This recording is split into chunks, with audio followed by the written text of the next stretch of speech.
menimbulkan masalahkah masjid yang kita bangun atau tidak? Ini kebanyakan kita lihat, bahkan satu RT itu 4 dan bahkan 5 masjid. Alhasil bagaimana? Tak ada satu pun yang memenuhi kriteria Jumat menurut ulama fikih.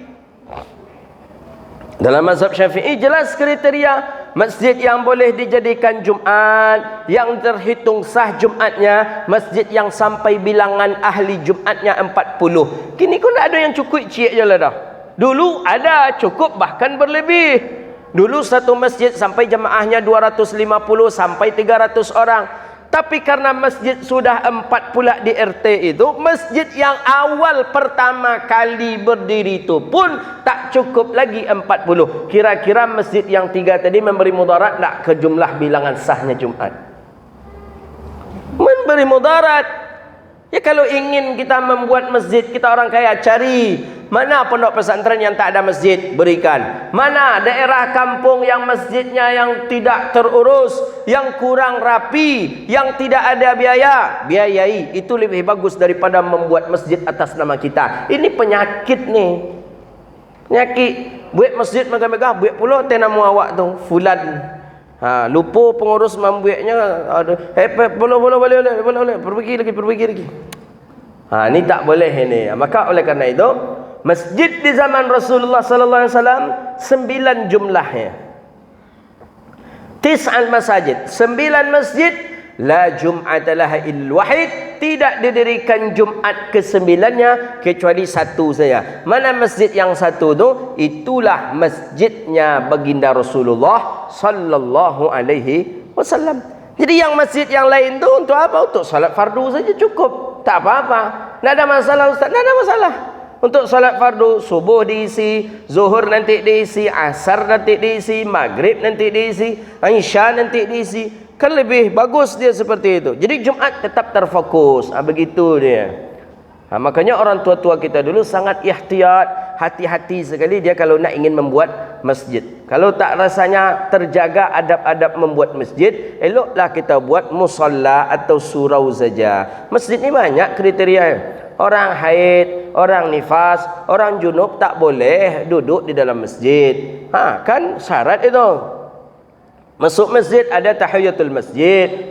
Maka lebih elok buat saja musalla. Tapi berbeza ustaz, pahala buat masjid dengan buat musalla berbeza ustaz. Ya, kalau pun nak buat masjid silahkan, tapi carilah lakukanlah dengan tidak melaksanakan Jumat. Fokus saja Jumat kepada satu buah masjid.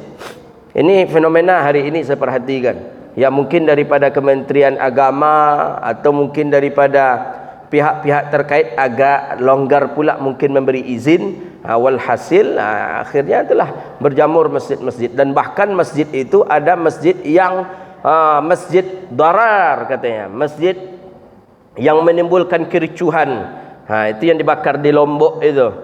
Masjid yang menimbulkan fitnah. Orang terbiasa dengan zikir jaharnya. Orang terbiasa di kampung itu dengan memakai kunutnya. Orang terbiasa di kampung itu dengan doa bersama setelah solat. Orang terbiasa dengan peringatan maulid Nabi, dengan kegiatannya Isra Mi'raj. Tapi dengan adanya kita membuat satu masjid, kita salahkan amalan orang-orang sebelumnya. Ini tak boleh. Makanya masjid itu bukan untuk tempat menghasilkan perpecahan, tapi masjid tempat mengumpulkan orang untuk taqarrub wa ta'abbud ilallah Rabbun jalla jalaluh.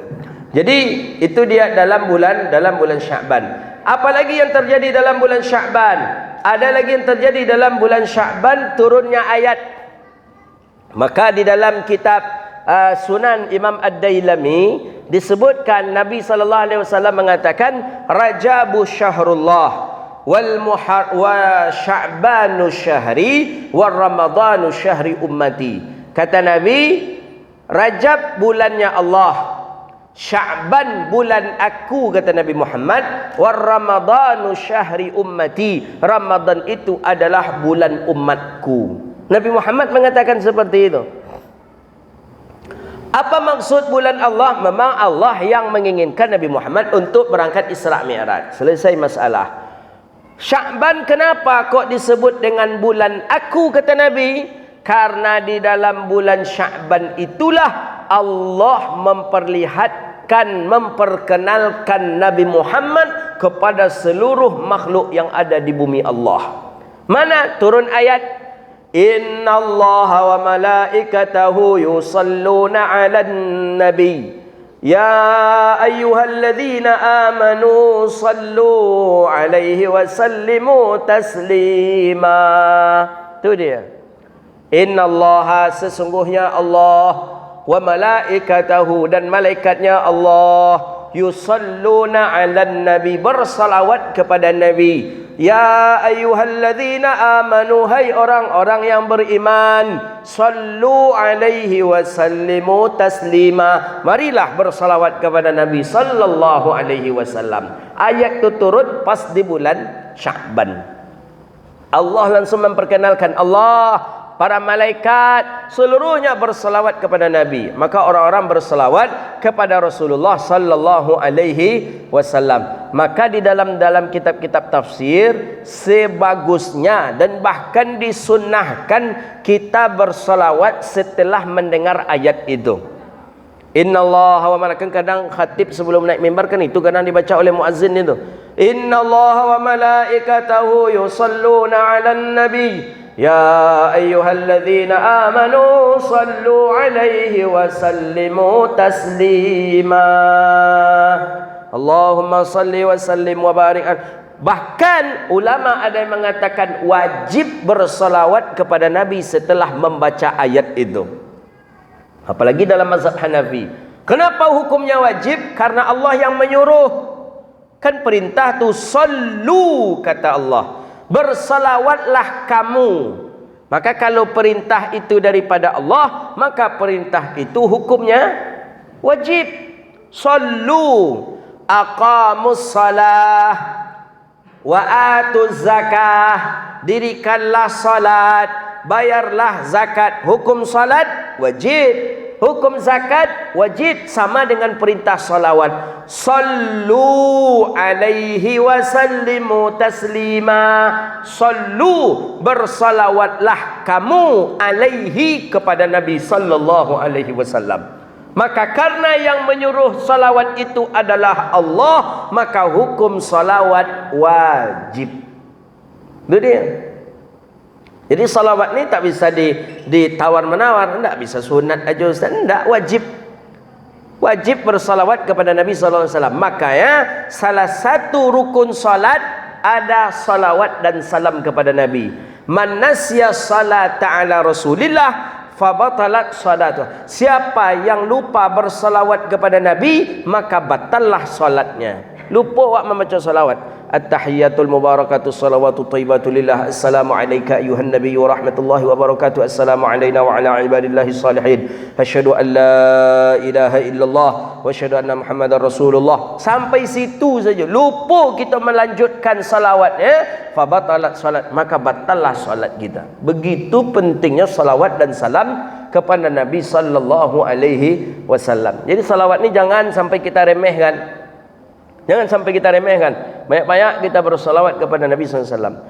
Ya kan mudah bersalawat itu. Allahumma salli ala Muhammad bisa. Allahumma salli ala Sayyidina Muhammad juga bisa. Allahumma salli ala Sayyidina Muhammadin wa ala alihi wa sahbihi ajma'in. Banyak cara-cara metode dalam bersalawat. Maka oleh karena itu, anjuran salawat dan salam kepada Rasulullah adalah di dalam bulan Sya'ban. Maka Nabi mengatakan, Sya'banu syahri, Sya'ban itu adalah bulan aku. Maka kita dianjurkan salawat. Kunut mesti ada salawat di dalamnya. Khutbah Jumat harus ada salawat di dalamnya. Lupa membaca salawat dan salam dalam khutbah Jumat, batal khutbah Jumat. Khutbah Jumat batal, Jumat batal. Batal Jumat harus diulang dengan solat zuhur. Begitu pentingnya menyebut nama Nabi Muhammad sallallahu alaihi wasallam.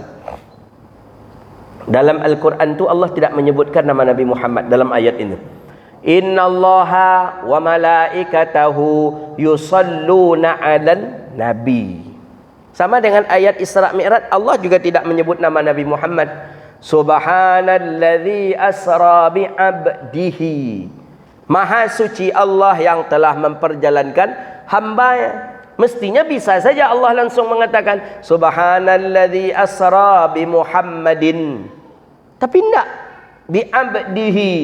Dalam ayat ni begitu juga. Innallaha wa malaikatahu yusalluna ala Muhammad. Bisa saja. Tapi tidak. Allah ingin memuliakan Nabi Muhammad dengan alan Nabi. Itu dia. Tiba awak kini. Muhammad, Allahumma salli ala Muhammad, Muhammad. Tak mau baca Sayyidina. Ni apa pak nak mau baca Sayyidina? Tak ada guna. Muhammad tu biasa mu dia awak aja. Iya mu dia awak Muhammad tu. Allah saja memuliakan Nabi Muhammad. Ini ada orang kita, Muhammad tu mau dia awak, nyonya beranak, awak beranak pula, nyonya berbini, awak berbini pula. Hanya makan awak makan, nyonya menantu sama nya. Iyo sama awak je Nabi, tapi Nabi memecik pintu surga, kunci pintu surga, awak kunci apa nak pecik? Kunci rumahnya. Nabi Muhammad tu yo orang biasa saja. Nabi Muhammad itu orang biasa saja.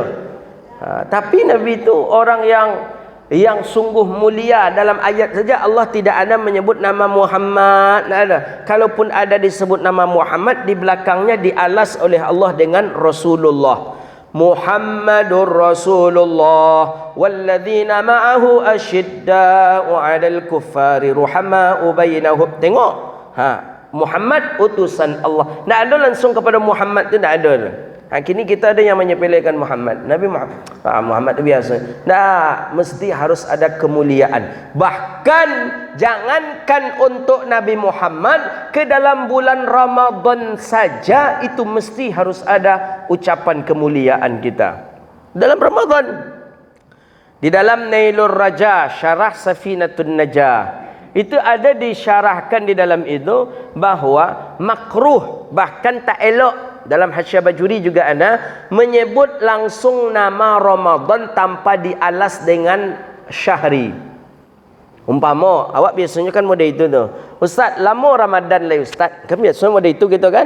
Ustaz berapa hari lagi awak Ramadan Ustaz, kan biasa macam tu. Nah, tak elok, tidak beradab kita kepada Ramadan. Begitu menurut daripada syarahannya Imam Hasyiah Bajuri. Begitu juga dalam Nailur Raja, Syarah Safinatun Najah. Ulama berpendapat seperti itu. Kenapa? Karena Ramadan itu bulan mulia. Tanda mulianya Allah sendiri dalam Al-Quran tidak langsung menyebut Ramadan. Apa?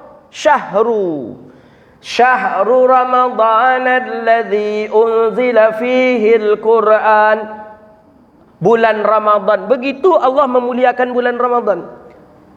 Tiba dia awak Ramadan. Tak, alih seketik tu. Dialas sedikit dengan kalimat sebelumnya apa? Bulan Ramadan. Tu dia.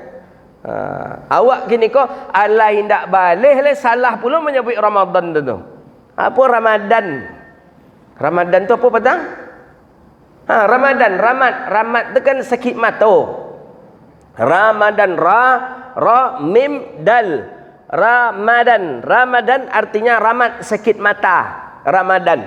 Yang bulan pembakar dosa itu Ramadan dengan dot ni tu Ra mim dot nun. Ramadan tu baru bulan pembakar dosa. Kalau Ramadan itu artinya sakit mata.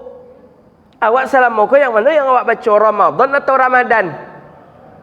Ramadan ni benda. Tengoklah sebentar lagi aku keluar tu.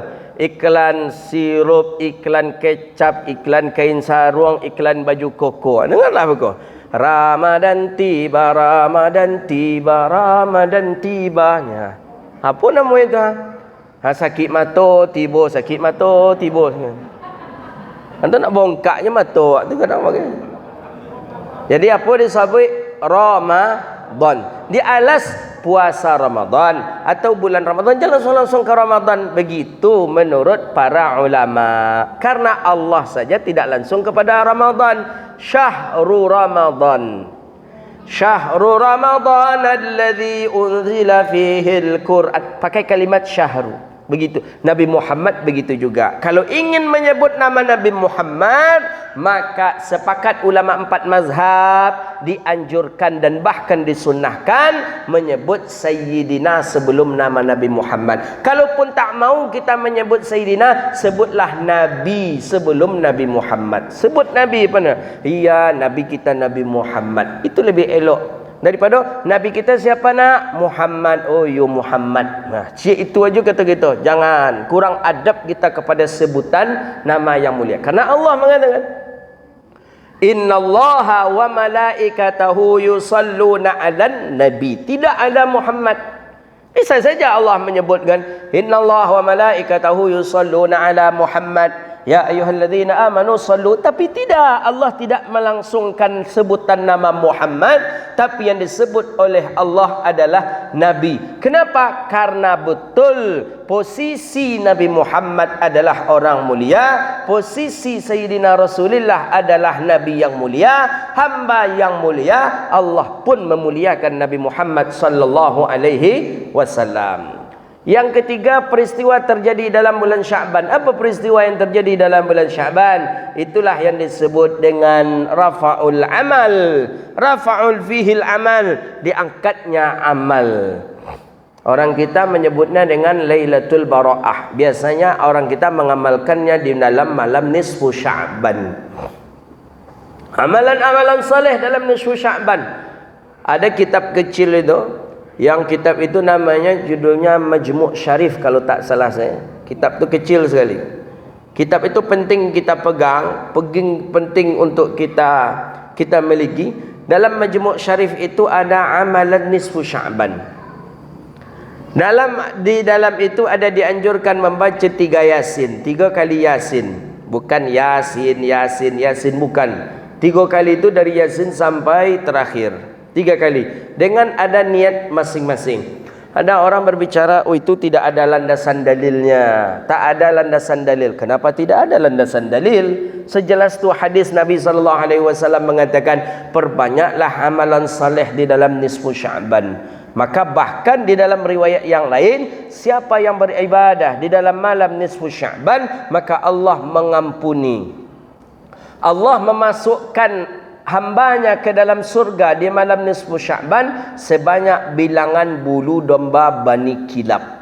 Hadisnya banyak sekali tentang meriwayatkan tentang nisfu Sya'ban. Maka Al-Imam Hasanin Makhluf mengarang satu kitab Fadilatun Amalun Nisfu Sya'ban. Fadilah amalan nisfu Sya'ban. Banyak sekali. Karena malam nisfu Sya'ban disebut malam Lailatul Bara'ah, pelepasan amal. Ada yang disebut dengan Lailatul Malaikah. Para malaikat masyghul, sibuk pada malam itu mengkabulkan, melaporkan doa-doa para hamba kepada Allah. Dan bahkan di dalam kitab itu disebut bahawa Lailatul Sya'ban, Lailatul Nisfu min Sya'ban adalah Lailatul Hayyah hidup. Malam yang hidup. Kenapa malam yang hidup? Disebutkan tidak ada orang yang meninggal dunia di dalam malam nisfu Sya'ban bainal maghribi wal isya, di antara maghrib dan isya.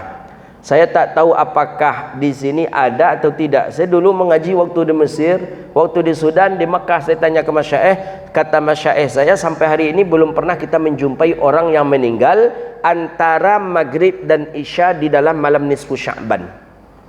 Pernah tak? Sudah ada tak di sini terjadi? Coba kita tengok. Ini di dalam riwayat itu disebutkan. Maka disebut malam itu dengan malam kehidupan.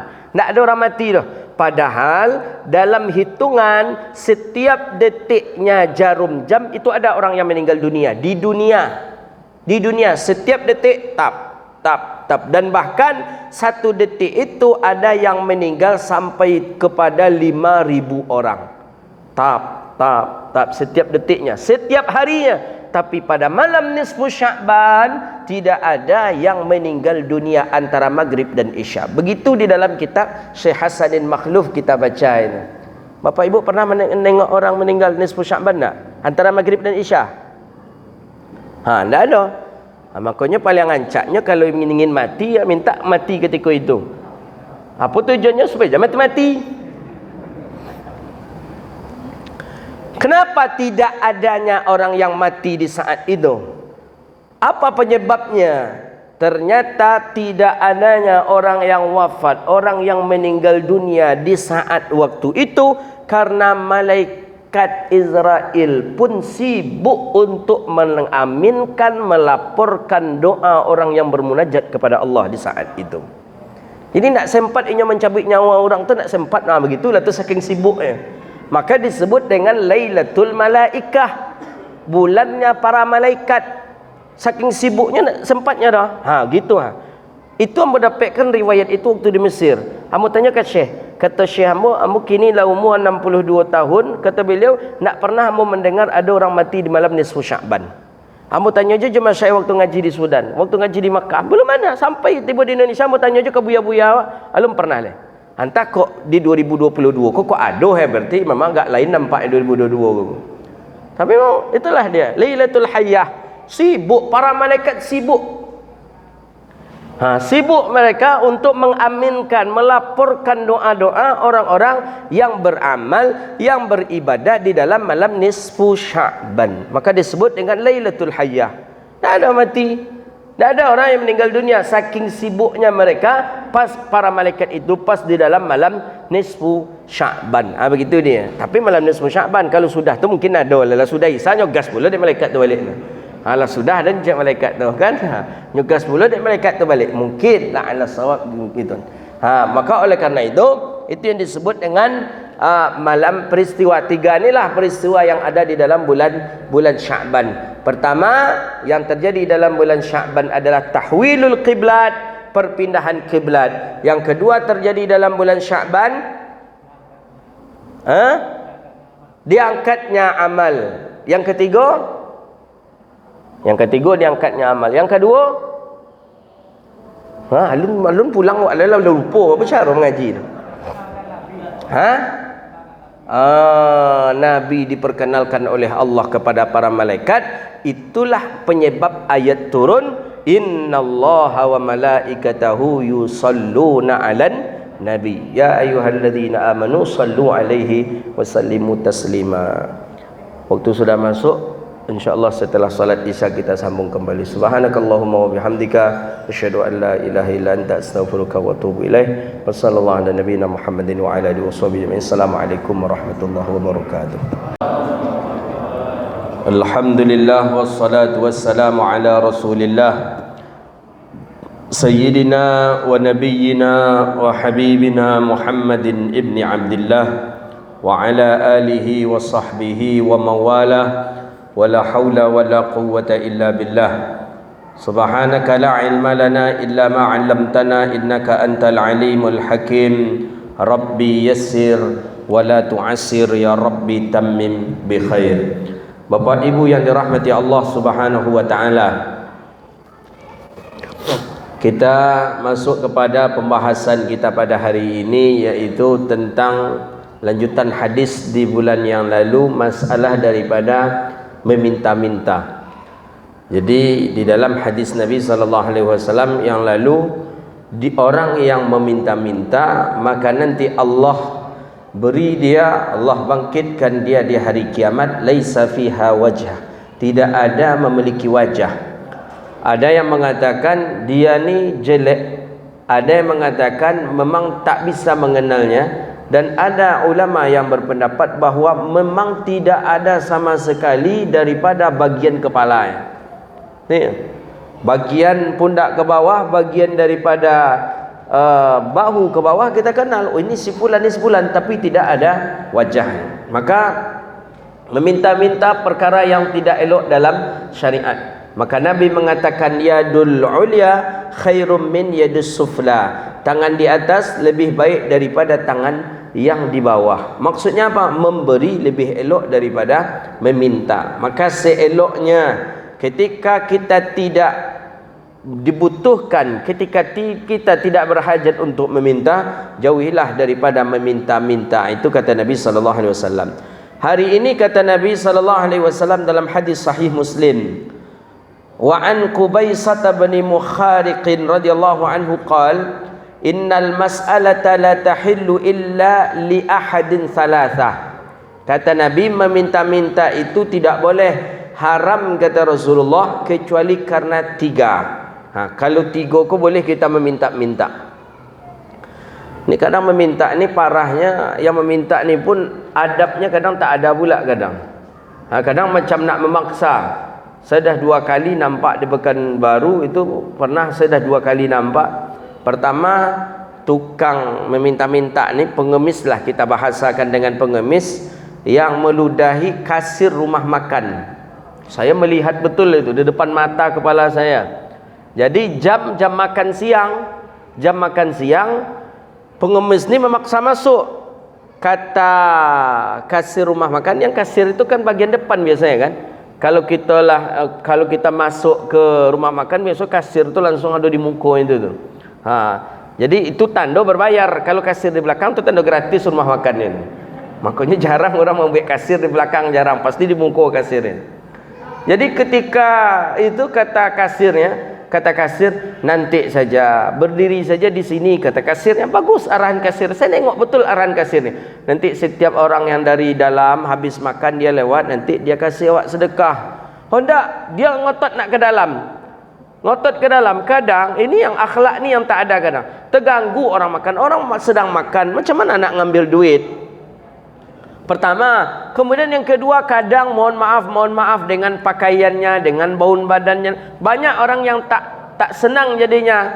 Walhasil kata dia, di sini saja, jangan masuk ke dalam. Nanti orang keluar juga akan ngasih. Marah dia, saking marahnya dia, diludahinya daripada kasir tadi. Itu saya melihat itu. Nih, makanya Nabi marah kepada orang yang meminta. Maka disebut oleh Nabi, la tahil, tidak dihalalkan bagi seseorang meminta-minta kecuali dengan 3 saja. Satu lagi kasus di Pekanbaru, ibu-ibu yang merokok, rokoknya rokok Samsu malah lagi. Rokok Samsu, ibu-ibu merokok nih. Jadi taunya kita parkir mobil, saya temani istri belanja, parkir mobil, kami dalam mobil bersama anak-anak. Di depan mobil kita itu ada ruko berjejeran di Sudirman, di Pekanbaru. Jadi di dekat itu tuh ada ibu-ibu pengemis merokok. Jadi kalau ada orang lewat, simpannya rokoknya ke belakang. Tidak ada orang. Dan yang membuat kita jengkel itu ada apa? Kalau kita kasih dia 1.000 atau uang-uang besi yang receh itu dia ambilnya balik, dipanggilnya kita balik. Kau bawa lah kata dia. Jadi tengoknya kalau kita kasih berapa? Kasih 2.000, kasih 5.000 tu nyambiknya tu. Tapi kalau kasih 1.000 tak dipanggilnya lagi. Ini yang bermasalah ini. Makanya salah satu yang dalam kitab Majalis Susaniyah itu, al-faqiru la yusbiru ala faqirihi fahuwa kalb. Hina betul orang fakir yang tidak sadar dengan kefakirannya, fahuwa kalb, maka dia sama dengan kalbun. Apa kalbun? Wow berkaki ampek. Itulah tu. Maka hina meminta-minta. Jangan. Kalau kita tak berhajat betul, jangan meminta-minta. Jadi kata Rasulullah apa? La tahil. Innal mas'alata la tahillu illa li ahadin salathah. Sesungguhnya meminta-minta itu tidak halal, tidak elok kecuali karena salah satu yang 3. Kalau ada salah satu daripada yang 3 kok, tidak apa-apalah kita meminta. Nak meminta kita, mintalah salah satu daripada yang 3. Mana dia salah satu daripada yang 3 kata Rasulullah? Pertama, rajulin tahammala hamalatan fahallat lahul mas'alatun hatta yasibaha thumma yumsik. Pertama, seseorang yang tahammala hamlatan, seseorang yang menanggung daripada hutang, atau ada dia menanggung sesuatu atau jaminan. Hamlatan fahallat lahu mas'alatun hatta yusibaha thumma yumsik. Umpamanya dia sebagai penjamin, umpamanya ini ada orang yang jatuh, umpamanya tabrakan. Yang tabrakan ni keluarganya tak ada, dun sanak tak ada, family tak ada, yang datang tak ada. Kita karena sebagai seorang muslim, dia sebagai seorang muslim, dia makhluk Allah juga, dengan rasa percaya diri kita bawalah dia ke rumah sakit. Rumah sakit hari ini mesti harus ada orang yang menjamin. Kalau tidak adanya pelope aja deknya. Karena ada yang menjamin, kita sampaikan ke rumah sakit, saya menjamin. Bukti jaminan bapak apa? Kau KTP. Apa lagi? Nak mau SIM ni? Ni SIM. Apa lagi? Tahammala. Setelah orang ni sehat, dikumpulkan, dijumlahkan, rupanya membayarlah kita 45 juta. Anggapan awak kalau 1.500.000, 2 juta mungkin kita bisa. Rupanya 45 juta. Tahammala berarti kita ada menanggung sesuatu beban. Boleh kita memintakan kepada jemaah iuran untuk melepaskan beban kita tadi. Itu baru boleh minta-minta. Nah, begitu dia maksudnya di hadis ini. Rajulin tahammala hamlatan fahallat lahul mas'alah hatta yusibaha thumma yumsik. Karena kalaulah cukup uang yang ia minta itu 45 juta, yumsik, dia pun berhenti. Dia tak akan meminta-minta lagi. Ini maksudnya. Iko masalahnya yang di lampu merah, yang di jalan-jalan ko memanglah profesinya tu kan minta-minta tu.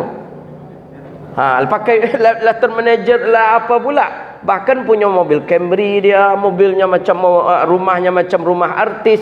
Hanya punya anak buahnya kelah digerakkannya untuk meminta-minta. Ini yang Nabi ancam, ini yang tidak dibolehkan dalam pandangan syariat.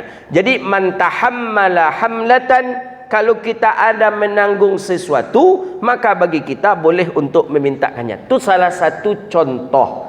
Atau bisa banyak contoh yang lain. Apa contoh yang lain?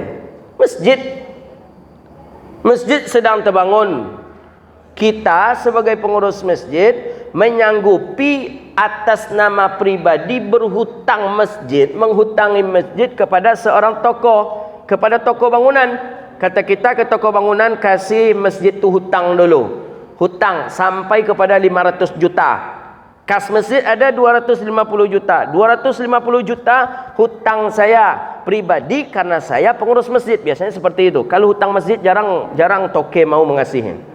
Karena lah tabayang dek toke itu infak Jumat sekian bila kan dibayar dek 250 juta kan ya. Kalau tutup ke dai dek bangkrut mereka hutang lanjut lunas lah atas nama pribadi.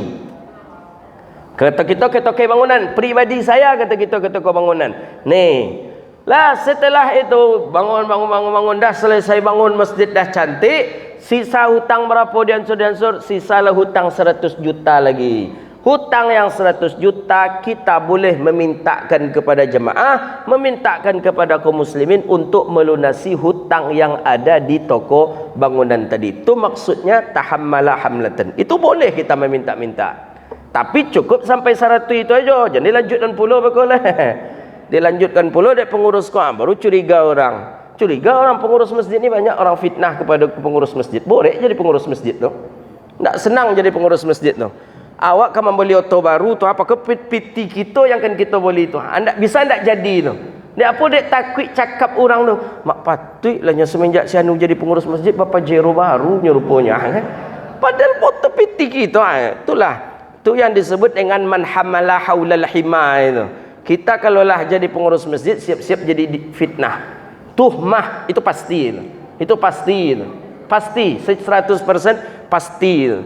Nah, piti awak tak ada kait mengaitnya, uang masjid bendahara yang pegang. Dengan uang kita. Makanya pengurus masjid selama menjadi pengurus masjid tak usahlah beli auto baru, beli apa. Tak usahlah dulu. Alah tu. Kalau bisa pakai Honda buruk tadi ke masjid. Tengok orang kampung tu Honda buruk tu. Ya awak ku payah, awak ku lebih banyak su'uzonnya daripada husnuzon. Lebih banyak su'uzon. Yang kedua, tu baru boleh meminta yang seperti itu kata Rasulullah. Yang kedua, wa rajulin asabathu jaihatun ajnahat malah fahallat lahul mas'alah hatta yusiba qiwaman min aishin. Seseorang yang ditimpa musibah sehingga menghabiskan akan segala hartanya. Macam mana umpamanya? Gempa. Habis harta. Yang ia punya cuma rumah. Ada sawah-sawah pun habis kena gelodo. Itu saja harta. Rumah gelodo. Habis harta. Tak ada lagi harta yang ia punya. Atau contoh seperti tsunami. Atau banjir bandang, atau kebakaran, tak ada sama sekali harta yang tertinggal. Untuk aishin ni maksud hadis Nabi ni, aishin maksud Rasulullah tu untuk hidup pun tak ada. Maka boleh bagi dia untuk meminta kepada masyarakat atau kepada orang banyak. Boleh itu. Boleh datangi, Pak agi wak Pak untuk makan Pak agi Pak. Boleh. Tapi kata Rasulullah, hatta yusibaha qiwaman min 'aishin, sampai kepada kebutuhan pokoknya untuk hidup itu tercukupi. Lah berhentinya minta lagi. Lah cukup rasanya, lah berhenti lagi. Masalah ya, maka dari sikolah kita tahu bahawa meminta-minta itu boleh untuk kadar kebutuhan hajat, bukan untuk memperkaya diri. Tapi kalaulah meminta, tapi karena untuk memperkaya diri, minta piti orang umpamanya untuk membuat rumah ancak, minta duit orang umpamanya, kumpulkan duit orang untuk apa? Ya seperti yang para pembisnis travel umrah yang tertangkap itu. Itu kan banyak untuk memperkaya diri itu, memanfaatkan harta orang. Itu yang tidak dibolehkan. Jadi yang kedua kata Rasulullah, wa rajulin asabathu jaihatun ajnahahat malah, orang yang ditimpa musibah sehingga habis daripada hartanya seluruhnya, fahallat kata Nabi, maka halal bagi dirinya untuk meminta-minta hatta yusiba qiwaman min 'aishin, sampai selesai, sampai dapat daripada kebutuhan untuk hidupnya. Ini yang nomor 2 kata Rasulullah sallallahu alaihi wasallam. Yang ketiga, siapa dia yang boleh meminta-minta? Tengok dia, wa rajulin asabathu faqatun hatta yaqulu thalathatun min dhawil hijja min qaumihi laqad asabat fulanan faqah fahallat lahul mas'alah. Hadis dalam sahih Imam Muslim. Seseorang yang ditimpa oleh faqah. Faqah ni bangkrut. Nya orang kayu gada mengalih banyak kadainya. Lama-lama habis, lama-lama habis. Bangkrut. Tak ada sama sekali. Buktinya bangkrut, ada orang-orang yang berkata, 1, 2, 3 orang kata Rasulullah, innal fulana qad asabat naqah. Si anu tu memang ibu adanya bangkrut. Seorang baru. Terang alok dek si anu. Dek si anu tu memang jatuh bananya. 2 baru. Terang alok kecil orang cik lain. Dek si anu tu ibu dia memang habis bana. Lah 3. Boleh kalau dia meminta-minta, boleh kita untuk memberinya kata Rasulullah sallallahu alaihi wasallam. Nah, ini bagi orang yang faqah, yang habis harta ya, bangkrut. Dia pengusaha besar tapi tiba-tiba saja dengan qadarullah dia bangkrut, habis, lama-lama habis. Ikut banyaknya kasus ketika moneter dulu ni banyak ni. Banyak masalah ketika itu. Tambah pula dengan masalah Covid ini lagi. Masalah Covid ini juga banyak orang-orang yang habis hartanya, yang bangkrut, tak naik-naik lagi, tak naik usahanya. Macam mana nak naik usahanya, segala macam kehidupan tidak jalan normal, ya walhasil bagaimana? Bangkrut dan tidak ada lagi daripada untuk kehidupannya, maka dia boleh untuk meminta-minta. Cuma 3 ni yang dihalalkan oleh Rasulullah sallallahu alaihi wasallam. Lain daripada yang 3 ni tidak dibolehkan. Maka oleh karena itu, adakah alasan si fakir di sini meminta? Tidak ada. Mana alasan fakir? Tak ada. Mana alasan si miskin? Tidak ada. Pertama tadi apa? Nak lupa pula langsung. Lun salah saya mengaji, lu makan dengan kambing lah lupa apa cara. Yang pertama, orang nan menanggung tanggungan. Yang kedua, orang yang ditimpa musibah, habis hartanya. Yang ketiga, orang yang jatuh bangkrut. Ada fakir disebut di sini? Tidak. Ada miskin disebut oleh Rasulullah? Juga tidak. Kalau begitu, fakir miskin tidak layak untuk meminta-minta. Maka ketika fakir miskin datang ke Rasulullah untuk meminta, Nabi bagi sekali. Kali yang kedua, Nabi tidak memberinya uang, tapi Nabi memberinya alat. Ada dalam satu riwayat besi, ada dalam satu riwayat gunting, satu riwayat lagi kapak. Diagih Nabi kainyo. Pailah, ambillah ikut kecil Rasulullah. Dengan itu ia cari kayu api. Dengan itu dia cari untuk kebutuhan kehidupan pokoknya, dijual dan uangnya menjadi banyak, dan dia akan mengganti daripada barang milik Rasulullah sallallahu alaihi wasallam. Maka kalau begitu, fakir, miskin tidak ada ilat untuk menghalalkan dia untuk meminta-minta. Tapi kalau 3 orang dibolehkan kata Nabi. Hadis di dalam sahih Imam Muslim. Hadza wabillahi at-taufiq wallahu a'lam bissawab. Baik, ada pertanyaan? Silakan. Silakan.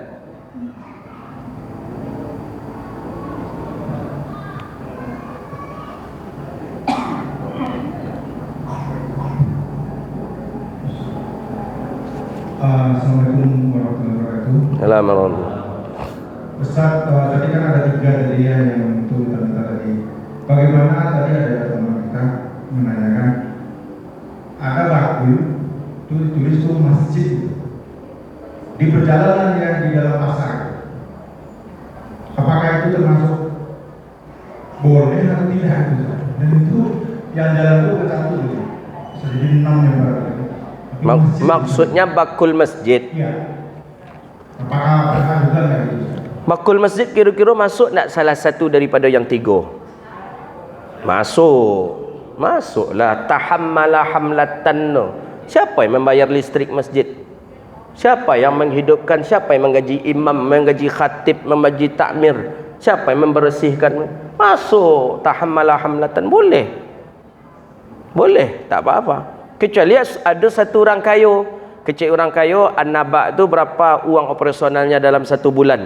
Ada sekitar 30 juta masuk listrik. Kata orang kaya kau lah, dia lah hamba je menanggung 30 juta tiap bulan. Baru tidak meminta-minta. Tapi kalau tak ada yang menanggung, dia bolehlah menjalankan bakul. Tahammala hamlatan. Yang parahnya kini jamaah kita penikmat banyak, yang pengorban tak ada.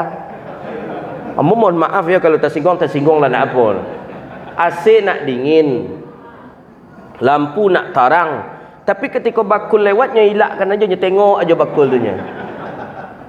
Bahkan ada pula yang pandai tu, tak usah meminta-minta masjid, bakul masjid tu tak usah dijalankan. Tu dari mana hidup lampu masjid? Dari mana AC ni hidup dingin ni, dari mana? Dari mana berkumandangnya azan? Nak muazzin tu nak makan pulanya, nak muliai pulanya. Imam dari mana? Khatib dari mana? Penceramah. Tahammala hamlatan, boleh, tidak ada masalah ya. Masuk daripada yang pertama. Kecuali tadi ada orang kaya tadi, kata orang kaya tadi dia menanggung. Udah, saya menanggung. Berapa uang untuk operasional masjid? Berapa? Listrik 10 juta, imam, bilal, khatib, segala macam kebersihan habis 35 juta, berarti 45 juta. Kata orang kaya tadi, biarlah saya menanggung tiap bulannya. Nah, tiap bulan 45 juta, baru tidak usah menjalankan bakul. Jadi bolehkah menjalankan bakul masjid? Boleh. Meminta-mintakah itu? Iya, tapi yang dihalalkan. Masuk kategori mana? Ya, kategori yang pertama, man hamala hamlatan. Begitu dia. Itu je Pak. Kadang kita agak jengkel juga, kita kadang bagai. Inyo menagahkan jangan jalankan kotak infak tu lagi kecilnya lah. Tak usah jalankan lagi kita. Apa tu tak usah lagi kita lah. Beko tiba masuk masjid, inyo orang yang pertama kali mai dia nasi sodo tu. Anaknya fikir dari mana pengurus masjid? Indaknya fikirkan deknya dari mana pengurus masjid mencari PT untuk pembeli rekening listrik. Indak dipikir itu ada tu Pak, bukan baru Pak. Hampir ni tokok dia jemaah Pak tu lah. Apa kau kota-kota infak kau nak penting kau dah keceknya lah. Tak ada masjid pakai kau dah keceknya lah. Hanya dia jasa. Hendak terfikir dia japo membayar listrik AC tu japo. Itulah dia. Jadi kita boleh, mana dia dalilnya? Man hamala hamlatan. Begitu dia. Silakan Pak.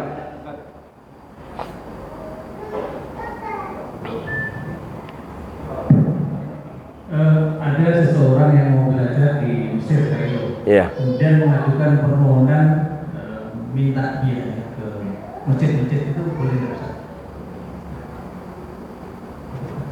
Ya, sebenarnya tidak ada masuk ke dalam kategori yang 3. Sebagai apa dia?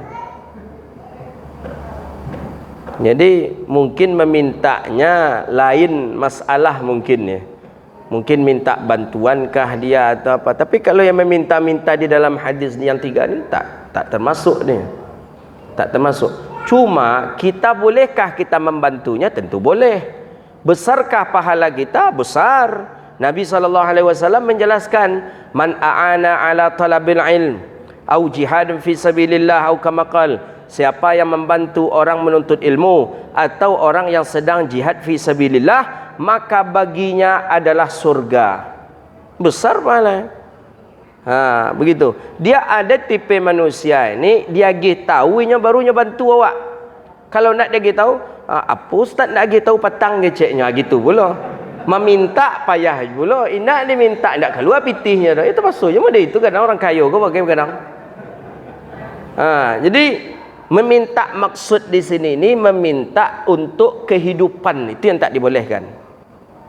Tapi untuk maslahah seperti belajar atau seperti maslahatil ammah, untuk maslahah umum, itu dibolehkan.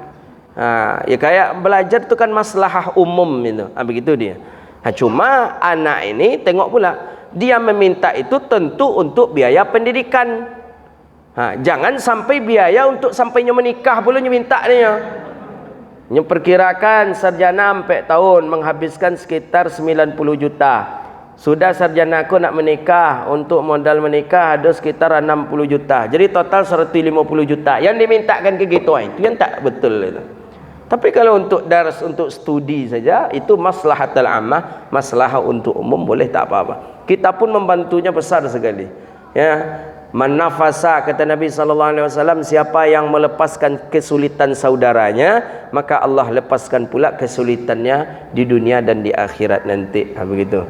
Cuman yang meminta-minta tadi, apakah itu termasuk bagian orang yang minta yang dicaci, yang dihina oleh Rasulullah atau tidak? Mungkin juga tidak termasuk bagian daripada itu. Begitu dia. Ada yang lain? Silakan.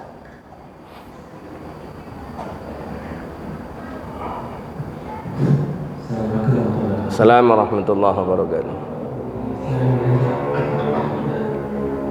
Misalnya kita minta yang kurang, misalnya ada apa orang, ada atau dan satu lagi kalau misalnya kita pesta, kan ada kayak Rumah adat gitu. Ada orang yang pikirannya pesta itu untuk modal, ada pikirannya itu untuk jeruntung, apa termasuk ini? Iya, baik, makasih. Jadi yang seperti ada kelapa, ada apa, apakah itu termasuk meminta-minta? Iya, termasuk itu meminta-minta. Kita lihat dari syarahan hadis, termasuk itu meminta-minta. Dan bahkan orang yang suka meminta-mintanya itu termasuk orang yang disebut di dalam hadis laisa fihal wajah, tidak ada wajah. Inya sedang menggulai, yang ada cuma talu, ada telur, ada bawang, ada apa. Pucuk ubi tak ada orang. Pergi ke pasar jauh, pergi ke lapau malas. Tetangga pas di sudut rumah ada pucuk ubi. Minta baimbon saya dari mana? Minta pucuk ubi yo. Orang yang menanam, orang yang apa kita minta. Besoknya ulang pula lek. Besoknya nyokam buat kolak pula lek. Daun pandan tak ada. Tetangga ada mana? Ambil daun pandan yo kecilnya. Walaupun dengan yang sekecil itu, tapi dengan kebiasaan meminta-minta itu, apakah sama dengan hal yang meminta-minta? Iya. Kadang orang ini sesuatu yang ada pada dirinya itu bisa diperjualbelikannya. Pucuk ubi itu kena jualnya. Atau seperti daun pandan tadi dijual, kelapa dijualnya, kita minta-minta saya ini tak boleh. Tapi kalau seandainya itu bukan untuk ia jual dan dia nampaknya tidak keberatan, dalam arti kata ridha, dia ada masalahnya begini. Yang diharamkan, saya mendengar dari Syekhna Nuruddin, begini dia syarahnya. Yang dimaksud dengan yang diharamkan Rasulullah SAW itu, ketika kita minta sesuatu, yang sesuatu itu pada hakikatnya orang keberatan untuk memberi kita.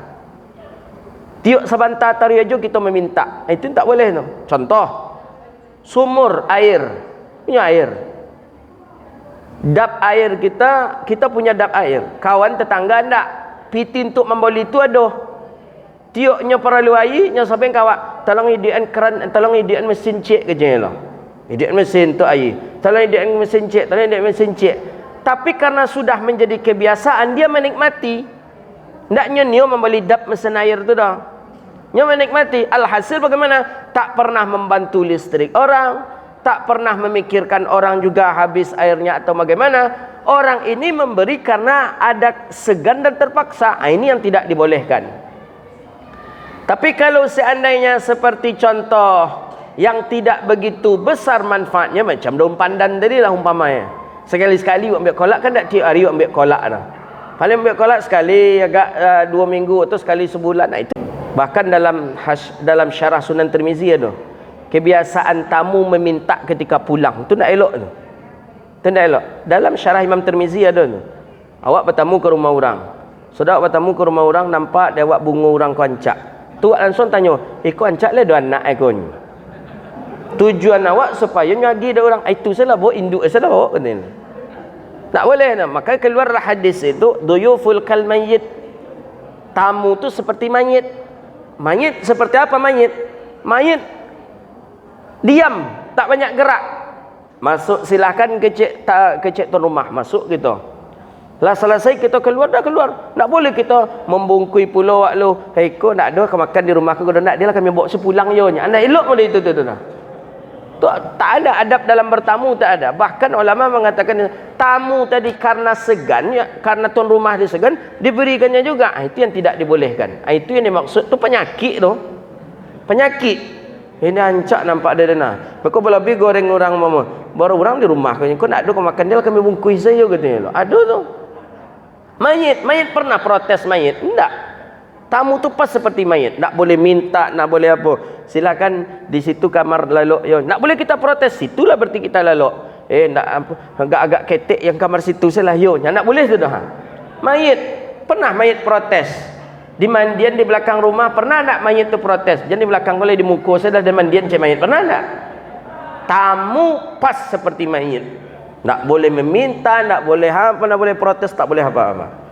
Kemudian yang kedua tentang walimah tadi. Walimatul urus hukumnya sunnah. Pesta perkawinan hukumnya sunnah. Tapi apakah pesta perkawinan itu ada niat untuk mencari untung? Ini yang tak dibenarkan. Kalau seandainya memang untuk mencari untung atau mencari laba, ini tak berdasarkan pandangan syariat. Syariat tidak membolehkan seperti itu. Maka dalam pandangan syariat juga tidak boleh bagi pengantin atau bagi tuan rumah meminta sesuatu kepada undangan. Tak boleh. Minta tolong bantu kami, tolong lagi ya, tolong ikut. Tidak. Jadi bagaimana dengan kotak rumah adat itu untuk masukkan amplop itu? Sebenarnya tuan rumah bukan meminta, tapi kadang ada daripada tamu ini memberikan sesuatu yang terbaik untuk tuan rumah. Daripada susah-susah disediakanlah rumah adat. Bukan berarti rumah adat itu untuk meminta, tidak. Buktinya ketika nak hendak bagi amplop kan boleh, jom masuk ke situ. Yang tak membawa kado kan boleh, jom makan. Itu tandanya bahawa tidak ada meminta-minta dalam walimatul urus itu. Jadi rumah adat itu bukan bagian daripada alat untuk meminta-minta, tidak. Tapi kan kata Nabi SAW, berikanlah sesuatu yang terbaik kepada saudaramu. Apa yang terbaik? Ketikanya beralik, awak sadar. Apa awak sadar? Pastinya membutuhkan biaya. Lah kita bantu. Biasa. Memang itu anjuran syariat. Cuma berfikir pula lah awak. Yang diundang awak surang aja. Wak bawa bini, wak bawa anak berampek, wak bawa mintu berdua. Lah 8 orang, wak isi amplop 50,000. Zalim nak kira-kira? Zalim. Memindahan makan siang ke tempat orang berelek. Yang diundang cuma kita. Ustaz, datang nanti Ustaz. Pesta anak saya Ustaz, insya-Allah mungkin hari Ahad depan. Ayolah insya-Allah. Yang diundang tu saya bawa keluarga. Tak boleh. Sudah kita baca hadis ini 3 bulan yang lalu. Siapa yang diundang, dia yang wajib datang. Tak boleh saya membawa orang lain, tak boleh. Yang diundang cuma khasah, khusus saya. Bolehkah saya membawa isteri? Tak boleh. Bolehkah saya membawa anak? Tak boleh. Kejadian di masyarakat yang diundang inyo surang saja. Tapi nyo bawa tu mah. Bawa bini surang, bawa anak berampek 5, bawa mintu berdua. 7 masuk je nyo 8. Isi amplop 50,000. Mereka tiba di piring itu sambal randang cie, panggang ayam cie, pergedel cie, gado-gado cie, mereka estebak pula sudah tu lah. Mereka sudah kau memang zalim namanya itu. Itu tak lama mandang orang kita namanya kalau seperti itu. Gitu. Memang tidak wajib untuk memberi itu, tidak wajib untuk memberikan sesuatu, tapi hukumnya sunnah saja memberikan hadiah. Kan tabadul hadiah itu kan hukumnya sunnah. Saling bertukar hadiah itu hukumnya sunnah. Baik, ada yang lain?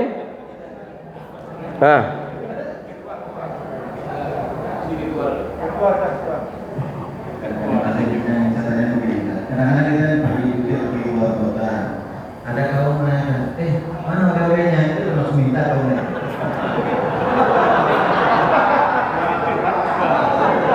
Ketua curhat nampak Ya meminta-mintalah. Sama dengan meminta. Mana oleh-olehnya? Samalah. Sama dengan meminta. Ya, tujuan dia mengucapkan itu kan sama dengan dia ingin diberi. Maka dia ucap mana oleh-olehnya? Samalah dengan meminta itu. Mana oleh-olehnya katanya? Dek kawan malu, oh iyalah nanti saya carikan. Apalagi kalau itu yang meminta tu bos. Padanya memang tak ada oleh-oleh, nak sempat berbelanja. Dek yang minta tu bos, terpaksalah dicarikan. Akhirnya bagaimana hukumnya lagi? Kan tak elok lagi dia. Sama dengan meminta-minta. Mana oleh-olehnya kata gitu. Mana nyonya? Kosong aja nyonya. Nak masuk dah kena. Kadang kan kawan macam ini. Jangan, tak elok. Termasuk bagian daripada meminta-minta. Baik, itulah kajian kita. Mudah-mudahan bermanfaat dan Allah berkahi kehidupan kita dunia wal akhirah. Rabbana atina fid dunya hasanah wa fil akhirati hasanah wa qina adzabannar. Allahumma faqihna fid din wa 'allimna ta'wil wahdina ila siratikal mustaqim. Rabbana zalamna anfusana wa illam taghfir lana wa tarhamna lanakunanna minal khasirin. Allahumma barik lana fi sya'ban wa ballighna ramadan. Allahumma ballighna ramadan. Allahumma ballighna ramadan. Rabbana atina fid dunya hasanah wa fil akhirati hasanah wa qina adzabannar. Wa sallallahu ala nabiyyina Muhammadin wa ala alihi washabihi ajma'in walhamdulillahi rabbil alamin. InsyaAllah ini pertemuan kita yang terakhir sebelum Ramadan. Mudah-mudahan Allah jumpakan kita dengan bulan Ramadan, dan mudah-mudahan Allah sehatkan kita dalam Ramadan, dan Allah beri kita malam Lailatul Qadar di bulan Ramadan. Allah beri kita kesempatan untuk ibadah, untuk mengkhatamkan Quran, untuk melaksanakan puasa di bulan Ramadan, dan insyaAllah Allah jumpakan kita kembali ba'da Ramadan insyaAllah. Demikian wabillahi taufiq hidayah. Assalamualaikum warahmatullahi wabarakatuh.